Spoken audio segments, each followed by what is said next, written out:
મહિલા શિક્ષણ, સુરક્ષા, આરોગ્ય, આર્થિક સ્વાવલંબન અને રાજકીય નેતૃત્વ આ તમામ ક્ષેત્રોમાં મહિલાઓને આગળ લાવવાના પ્રયાસો સશક્ત ગુજરાતની દિશામાં મહત્વનું પગલું છે. મુખ્યમંત્રી ભૂપેન્દ્રભાઈ પટેલની સરકારે સશક્ત નારી, સમૃદ્ધ ગુજરાત માટે અનેક યોજનાઓ સફળતાપૂર્વક અમલમાં મૂકી છે. સ્વસ્થ નારી, સ્વસ્થ સમાજ. નારી સમાજનો આધાર સ્તંભ છે. માતા, બહેન, પત્ની અને પુત્રી તરીકે તે પરિવાર અને સમાજને દિશા આપે છે. મહિલાઓનું સ્વાસ્થ્ય મજબૂત હોય તો આખું કુટુંબ સુખી અને સશક્ત બને છે.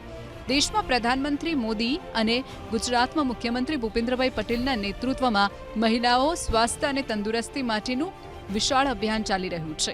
સ્વસ્થ નારી, સશક્ત પરિવારના સૂત્ર સાથેનું આ અભિયાન ગુજરાતના ખૂણે ખૂણે પહોંચી મહિલાઓના સ્વાસ્થ્ય વિષયક મુદ્દાઓ પર મોટું કામ કરી રહ્યું છે. મહિલાઓની કુશળતાને સુનિયોજિત વેગ મળે અને મહિલાઓ આત્મનિર્ભર બને તે માટે ગુજરાતમાં આદરણીય નરેન્દ્રભાઈએ અનેકવિધ પહેલ શરૂ કરાવેલી. ગુજરાતની નારી શક્તિના પહેલોના પરિણામે જ માનભેર જીવવામાં અને આર્થિક રીતે આત્મનિર્ભર બનવામાં મદદ મળી છે.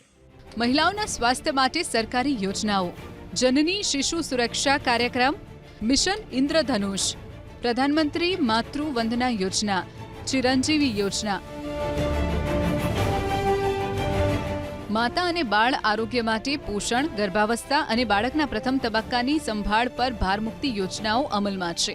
મુખ્યમંત્રી માતૃશક્તિ યોજના અને પોષણલક્ષી કાર્યક્રમો દ્વારા માતા, બાળકના સ્વાસ્થ્ય સુધારવાનો પ્રયાસ થઈ રહ્યો છે. સખી મંડળોથી આર્થિક સશક્તિકરણ. સખી મંડળોથી મહિલાઓ બન્યા આત્મનિર્ભર. સખી મંડળો અને મહિલા સ્વસહાય જૂથો દ્વારા મહિલાઓને એકજૂટ કરી બચત, ધિરાણ અને સ્વરોજગારની તકો ઊભી કરવામાં આવે છે. ગૃહ ઉદ્યોગ, પશુપાલન, હસ્તકલા, ખાદ્ય પ્રક્રિયા જેવા નાના વ્યવસાયો માટે નાણાકીય સહાય અને તાલીમથી મહિલાઓની આવક વધારવાનો પ્રયાસ થાય છે. આર્થિક સશક્તિકરણ સાથે મહિલાઓના નિર્ણય લેવાના અધિકારને પણ મજબૂતી મળે છે. રાજ્યના ગ્રામીણ વિસ્તારોમાં કાર્યરત સખી મંડળોની બહેનો આર્થિક રીતે આત્મનિર્ભર બને અને તેમની આવકમાં વધારો થાય તેવા ઉમદા આશયથી Gujarat livelihood promotion company limited દ્વારા માર્કેટિંગ સપોર્ટ યોજનાનો પ્રારંભ કરવામાં આવ્યો છે.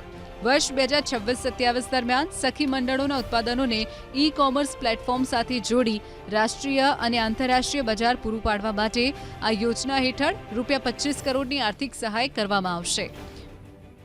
સખી મંડળો માટે માર્કેટિંગ સપોર્ટ યોજના: જીએસટી નોંધણી માટે ₹15,000 સુધી, FSSAI લાયસન્સ માટે ₹10,000 સુધી, પાન કાર્ડ રજિસ્ટ્રેશન માટે ₹2,000 સુધી, ઓનલાઈન પ્રોત્સાહન દરેક ઓર્ડર દીઠ ₹20 લેખે પ્રતિ સખી મંડળ લાઈફ ટાઈમ ₹5 લાખ સુધીની સહાય મળશે.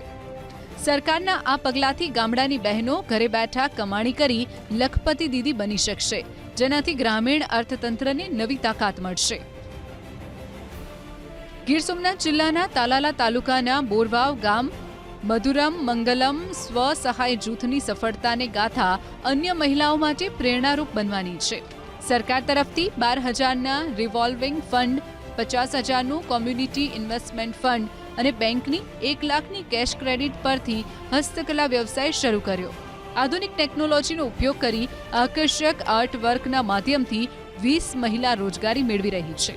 દર મહિને 5 થી 6 હજારની માસિક નિયમિત આવક મેળવી રહી છે. બધા બહેનો મહિને થોડી બચત કરે અને પછી એ બચતના લીધે સરકાર છે ને અમને લોન આપે, બહુ નજીવા વ્યાજ છે, અને એ લોન અને રિવોલ્વિંગ ફંડ આપે. તો એનાથી અમે એક નાનો બિઝનેસ સ્ટાર્ટઅપ કર્યો અને પછી ધીમે ધીમે અમને છે ને સરકારશ્રી દ્વારા સરસ મેળાઓ છે, કોઈ મોટા મોટા સિટીમાં એવા સ્ટોલ મળવા માંડ્યા કે જેથી અમારી છે ને બધા બહેનોની આવકમાં બહુ વૃદ્ધિ થઈ. જ્યારે મંડળની શરૂઆત નહોતી કરી ત્યારે એટલું બધું કોઈ ગૃહોદ્યોગનું કામ નહોતું, પણ જ્યારે 2015માં શરૂઆત કરી ત્યારે શરૂઆતમાં બહેનો 500 થી 600 રૂપિયા કમાતા હતા માસિક, અને અત્યારે 5 થી 6 હજાર કમાય છે. અને સરકારશ્રી દ્વારા અમને રિવોલ્વિંગ ફંડ મળેલ છે, બહેનો બચત કરતા થયા, લોન પણ મળી, લોનમાંથી પછી અમે ખરીદી કરી અને બહેનો બધાને કામગીરી પણ મળે છે, સરસ મેળા મળે છે કે સરકારશ્રીનો ખૂબ ખૂબ આભાર છે કે.